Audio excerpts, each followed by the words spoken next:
India's political battles are no longer confined to elections.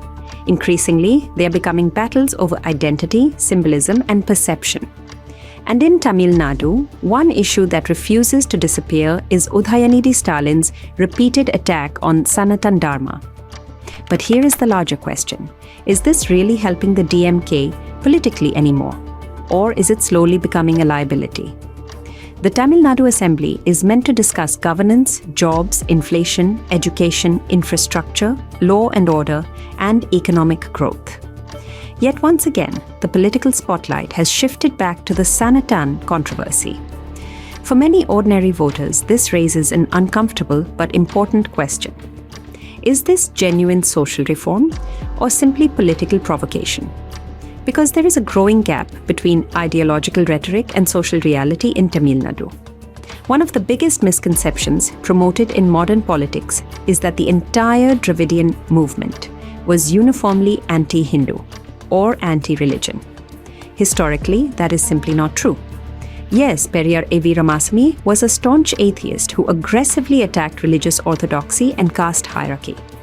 But once the Dravidian movement entered electoral politics, several of its biggest leaders adopted a far more nuanced position toward faith and spirituality. Take C.N. Annadurai. Annadurai rejected extreme atheism and popularized the famous phrase Ondre Kulam, Oruvanai Devan, meaning one community, one God. His fight was against exploitation, inequality, and superstition, not against believers themselves. He understood a political reality that perhaps sections of today's DMK leadership are forgetting. Tamil society may support social justice reforms, but that does not automatically mean it rejects faith. Even before the DMK era, leaders like P.T. Rajan proved that social justice and Hindu faith could coexist. Rajan was deeply religious and played a major role in restoring the Meenakshi Amman temple. He saw no contradiction between defending non-Brahmin rights and remaining spiritually rooted. Then came M.G. Ramachandran, perhaps the most emotionally connected political figure Tamil Nadu has ever seen. MGR was openly spiritual and a devotee of goddess Mukambika. Yet his politics connected strongly with ordinary people because he focused on welfare, dignity and governance rather than ideological hostility. J. Jayalalitha too never hid her religious identity. Temple visits, rituals, Annadanam schemes, spiritual symbolism, all coexisted comfortably with Dravidian politics under her leadership. Even leaders outside the Dravidian fold, like K. Kamaraj, transformed Tamil Nadu through education and welfare without making religion the enemy. And that distinction matters enormously, because once politics shifts from fighting discrimination to attacking belief systems themselves, the public begins to perceive it differently.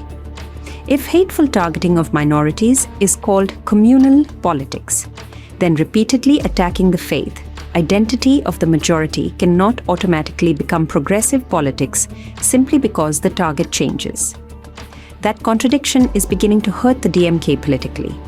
A large number of DMK supporters themselves are practicing Hindus. They visit temples, follow rituals, celebrate festivals, and still support welfare politics, reservation, and social justice. For them, there is no contradiction between spirituality and progressive governance. But repeated Sanatan attacks create an unnecessary identity conflict. And in today's social media-driven politics, nuance disappears instantly. What may be explained internally as criticism of caste hierarchy gets projected nationally as hostility toward Hinduism itself. That perception matters. In fact, the BJP hardly needs to campaign aggressively when such statements voluntarily hand over political ammunition. At a time when the DMK should ideally focus on governance, economic aspirations, jobs, investment, urban infrastructure, and rebuilding broader political trust after electoral setbacks, repeatedly reviving the Sanatan issue appears politically outdated and strategically risky. Because the real enemy was never faith itself. The real enemy was caste discrimination, social exclusion, and inequality. The moment a political movement forgets that distinction, it risks drifting away from the very moral foundation on which it was originally built. And perhaps that is the bigger warning emerging from this entire controversy.